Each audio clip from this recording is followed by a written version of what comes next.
tuned into Quick Charge, the high voltage podcast bringing you the top stories in electric vehicles and sustainable energy daily. And it's all powered by Electrek. Welcome to Quick Charge. It's February 20th, 2025, and I'm your host, Joe Boris. One of our favorite things to talk about here on Electrek and Quick Charge is solar power. Solar power is clean, it's affordable, and it is, again, the fastest growing type of new energy and new grid capacity in the U.S. right now. Despite that, the Trump administration is looking to impose a number of tariffs that are going to slow down the growth of solar in the U.S., or at least threaten to. So Helion and Origami Solar are teaming up to take on Trump's tariffs. Solar panel makers Helion and steel solar panel frame maker Origami Solar are partnering together on U.S.-made steel frame solar powers in North America, which some would argue is exactly the purpose of those tariffs, to create U.S. and American jobs. Freyr rebranding, of course, after it killed its $2.6 billion Georgia battery factory plans, again, looking to build out battery energy storage systems, which is a key component for solar solutions that are looking to be able to provide more consistent, reliable power than they might get with solar alone. Now, despite many of these policy attacks on solar, there is still demand for that clean, carbon-free energy that solar is providing, especially from automakers like Tesla and Honda, who have committed to buy power for their new facilities from this 300-megawatt Texas solar farm, Delilah 1. Now, all of this is, again, reflective of the fact that no other source of energy is coming close to matching solar's rate of growth in 2024, and that's continuing into 2025. Obviously, we don't have quarterly numbers for Q1 yet because we're still in it, but we're doing very, very well here, and solar is, again, the quickest, fastest growing energy source. This is something that's really important because there's a lot of programs out there, federal programs, state programs, utility programs, that are trying to fund and finance these new solar projects. And a lot of those are under threat as well. That's why it's important for companies and solar developers to look at other means of financing what they're doing. And that could mean developing themselves into a publicly traded company and selling shares. And that's exactly what SolarBank has done. SolarBank CEO, founder, president Richard Lu has been in the utility space for more than 20 years. He's with Canadian Hydro. He has been involved in projects all through North America, including the Southwest, California, and New York. And today we are lucky enough to have him as our guest on the show. Richard, I know this is going to be totally artificial and fake because I actually recorded this yesterday, but thanks for being on the show anyway.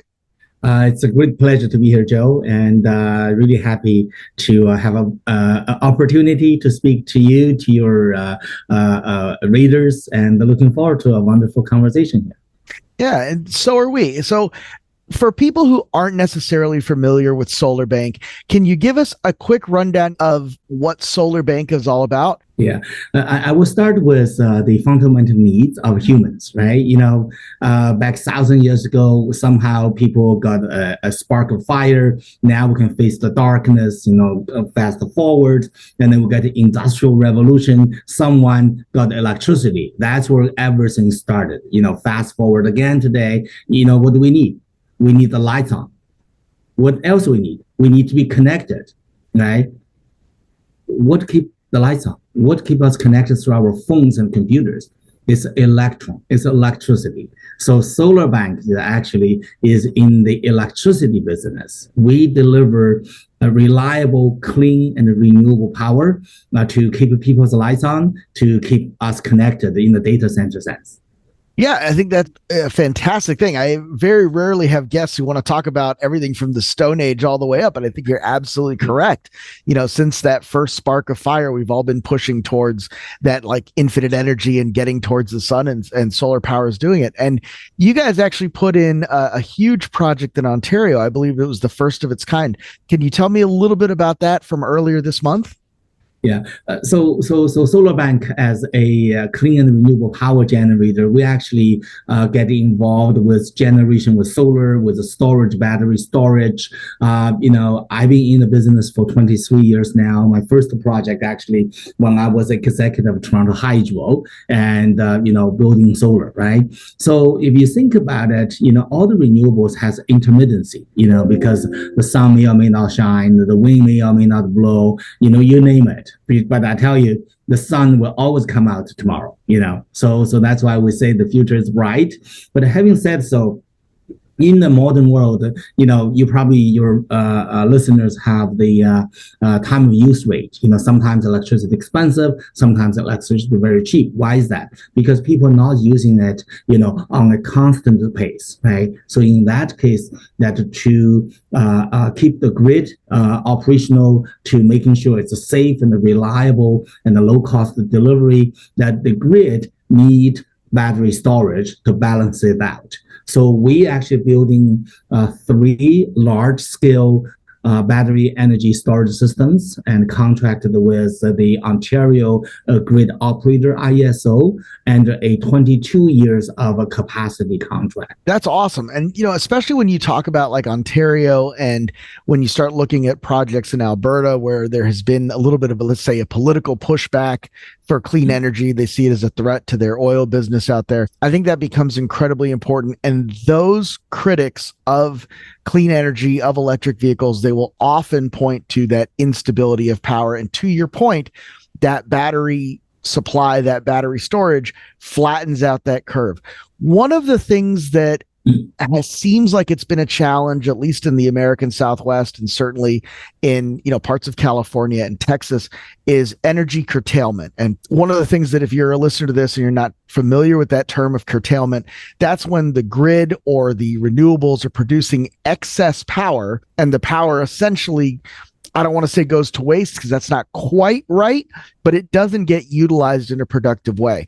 This is one of the reasons that data farms and utility companies tend to love projects like cryptocurrency, because they use up that electricity and they create an energy demand, a market demand for that energy that otherwise goes away. The battery energy storage systems, the BESS systems, do something very similar, but instead of turning it into, something a little more nebulous like a crypto or anything like that, you're doing something more positive and I think more productive with it. Are you seeing that the BESS systems are putting a downward pressure on energy prices? Because it seems like the cost of everything is going up, up, up, up, up. But if you look at that price of a kilowatt hour, it seems to be staying relatively stable. Yeah. Joe, that's a very, very good, actually, comment on this one. Let me address this in 2 ways. One is about the intermittency of renewables, and one is about BESS in relation to keep the market liquid. So a lot of people say, renewables are intermittency that cannot be relied upon. Guys, before solar, before wind, have you ever heard of UPS? Have you ever heard, diesel generators? Have you ever heard backup power, so on and so forth? Modern society needs a high reliability. When I was a hydro executive, that we are measured at 99.9% of the frequencies or the durations of electricity grid interruption, right? So we actually have the backups. We have emergency power supply, but have undisruptible supply, even before solar and wind. So the reliability is not because of the intermittency, it's because that modern society needs that higher level of reliability, right? So now solar and wind just took it to another level, right? That, so that we can last longer time. Now we can last 4 hours, 6 hours, 8 hours. Just, Joe, if we as a utility have a especially in the urban centers, have a disruption for more than a couple of hours, I think everyone will be up in their arms, right? So, yeah. Think about it. You're just watching a movie and on your phone, and that suddenly that thing went off. No, right? So that's what the batteries is, not only because of renewables, but also because of the huge demand for reliability. So now, having said so, let's look at what ABSs do for the grid. You're perfectly right. We produce power from nuclear, which cannot be shutting down. Doesn't matter you use it, you keep going. We produce power from thermal, from gas that you have to keep burning, and even you can dial it down, but nonetheless it's going. And so is hydro, so is wind, so is so on and so forth. having those power come to the market in 2 o'clock in the morning is different from having those power come to the market at 2 o'clock in the afternoon, right? Because in the morning, everyone's sleeping and no one using electricity, right? In the day, like not only people working, we need the air conditioners on to keep the temperature good and so on and so forth, right?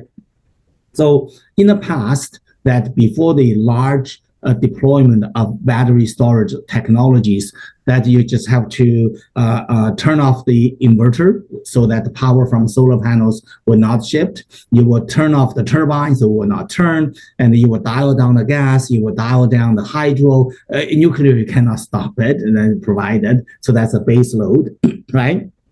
So now imagine that there's a grid, considering as like a river system, right? When you have so much water, you put them into the storage. When you don't have enough water needed, you can let it go. So the battery is a essential part of a modern grid that to give us highest reliability going forward. It's a fantastic answer. And I can tell that you are very well studied in both not only the grid in Canada, but also the grid throughout North America and the different grids that we have operating in the U.S. Obviously, the West Coast grid. There's the ERCOT Texas grid that is just now starting to throw its little tendrils out into the broader world. And then we talk about the East Coast and New England grids as well. And I think it's critical, though, you talk about your experience as a Canadian hydro executive. You talk about this project in Alberta. You're not only in Canada, you're in throughout North America. You're in the United States as well, at least in New York. I was a hydroelectricity executive till 2007, and then I started my own business by joining partners doing manufacturing of solar cells, silicon solar panels. But eventually, I started SolarBank as a developer and asset owner. As a developer, obviously, we secure a site, we get permits, we get interconnection, we get a power purchase agreement, and we're also a licensed engineering consulting firm. So we actually do the designs and we're the general contractor to build it. So that allowed us to provide a full service to credible clients such as Honeywell, such as QCell, such as Fiora, a lot of them, right? So we're doing it very well. Eventually, we start to own assets, of course. We did it so well in Ontario, in Canada, until 2017. In 2017, there's a policy change. You probably know there's always policy changes. There's always, yeah. Sometimes we call them regime changes, but policy I think is a little less politically charged. So more civilized, it's a policy change.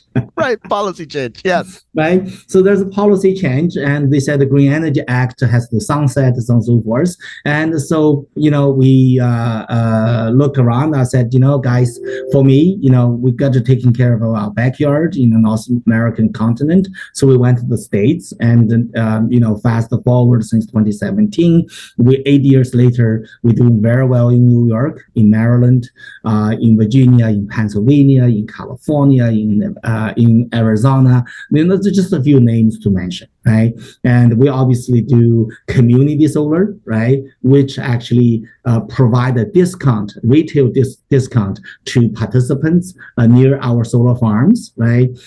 We do battery storage. We actually work with advanced technology, fail-safe batteries that in the future we'll able to install them right in the downtown high rises, right?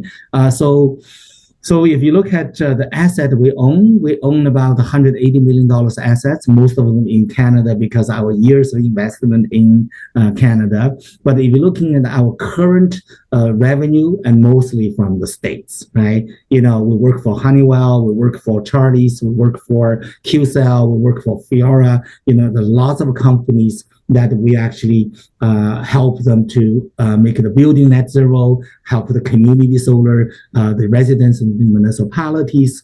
We do have a few large-scale development, but that's more pivoted to supply power to on-site data centers.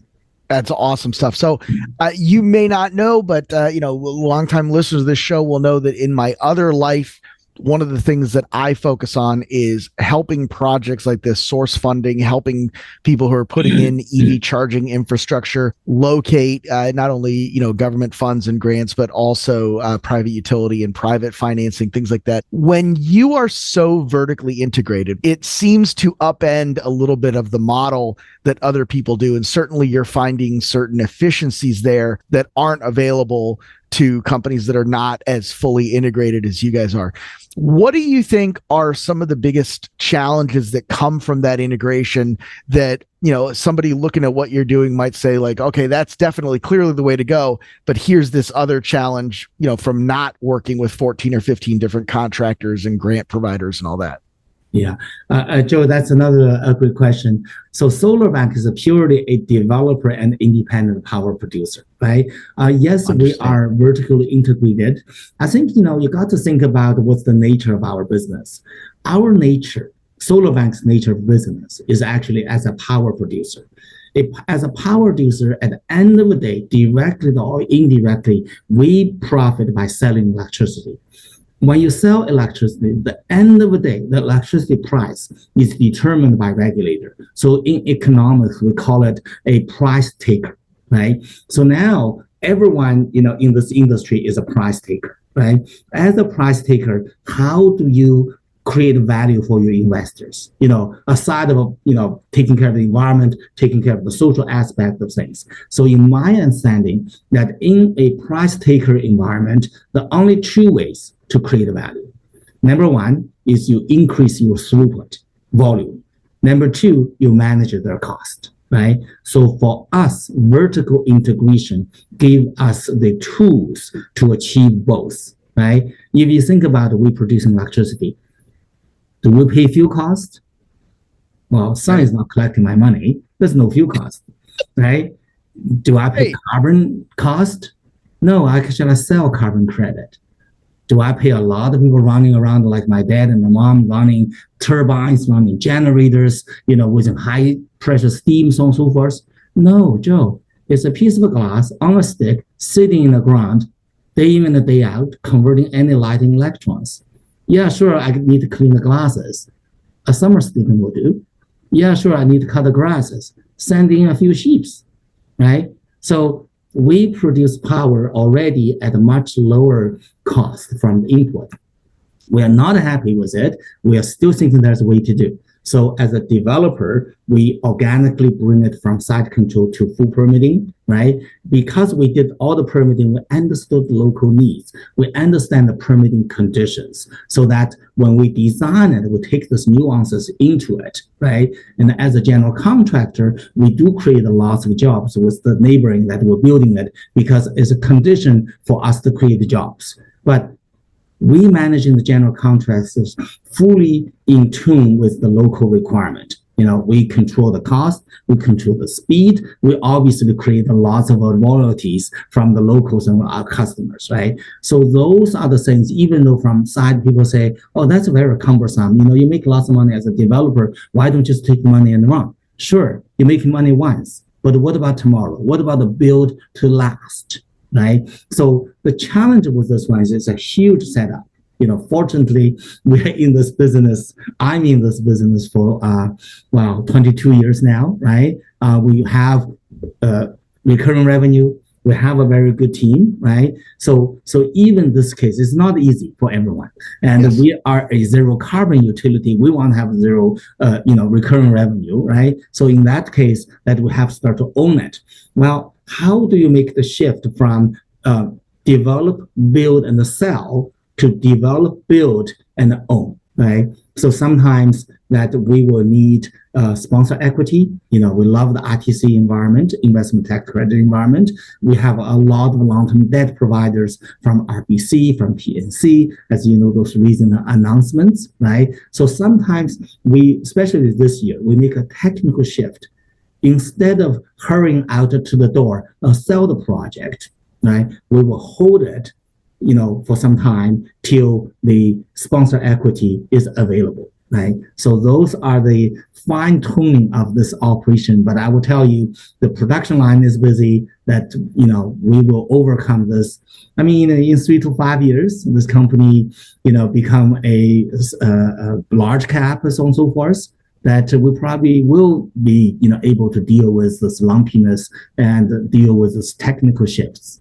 That's all fantastic stuff, and I hope that everybody listening to this is paying attention, because Richard is giving you a masterclass in how solar projects and solar companies should be run here. I know we're coming to the end of our time commitment. I'll be respectful of that. I feel like I could talk to you all day. But I do want to ask this question. We talked a little bit earlier about regime changes and policy changes, and we mentioned something that I think a lot of people, a lot of general listeners, hobbyists don't realize, which is that utility companies sell electrons, but the price that they are allowed to sell them for is regulated. With certain, let's say, conservative leaning governments and different ideas about the way governments should operate, one of those tenets, one of those conservative ideologies is deregulation. Do you see, as someone who generates and sells electrons, a potential opportunity to become more profitable and promote more clean energy under the new regime that I think a lot of people are sort of panicked about? Joe, that's a very, very deep question, I would say. And fundamentally, I would say you ask the economic question. You ask for demand and supply, right?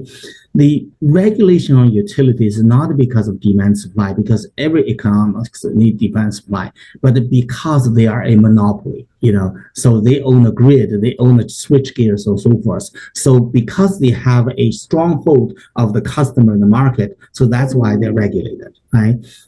Even though they are regulated, they are still under the common economics of supply and demand. The regulators there is to soft the blow, let's say, of high price and low price. Remember the days of Enron and so on and so forth, right? Yes. There will be players, right? But modern society, average people, that we don't want it. We want a relatively smooth operation of a power supply. So that's what the regulator is, right? So now, having said that part, but you think about it, the price go up. I remember, 10, 20 years ago, the electricity price was single digit. Now it's already in the teens, right? Even people telling me it will be up and up at 2% a year going forward, right? So as you're going up, not only because of demand, not only because of inflation, that because of the supply, this 125 years old system has to be upgraded, that we need more money coming in, right? So that's where people need to look at this one to say, okay, can we be more profitable? I would say, if we play the in-round game, yes, you can profitable short term, but we are here to build and last, right? So that's why we will say we will be profitable as a market participants, right? Whenever market return is allowed for the industry, that's what play. But we do create premium return for our investors by reducing the cost, increase our productivity. I mentioned the cost already, no fuel cost, no carbon cost, low operation maintenance cost, right? On the other hand, by delivering it to the market at a more timely manner, give us an advantage, right? So that's how we're driving our company forward for our investors, stakeholders. That's awesome stuff. Richard, thank you so much for being on the show. For everybody listening, how can they find out more about SolarBank? How can they follow along with what you're doing and, generally support you in your efforts?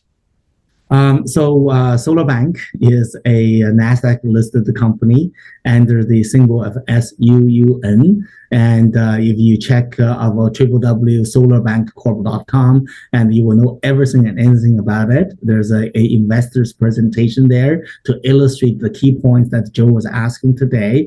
We do have periodical press releases of our ongoing success. I would say, check us out under the symbol of SUUN on NASDAQ market. And you will see that we are certainly, moving things forward with speed, with focus, and simplicity. Once again, that was Richard Lu from SolarBank. Definitely check that out. As he pointed out, NASDAQ, SUUN. They're a fantastic company and definitely a big fan of theirs. Richard's super knowledgeable, and we hope to have him back on the show again. Be sure to like and subscribe so you don't miss any more of these awesome interviews with industry professionals here on Electrek's Quick Charge.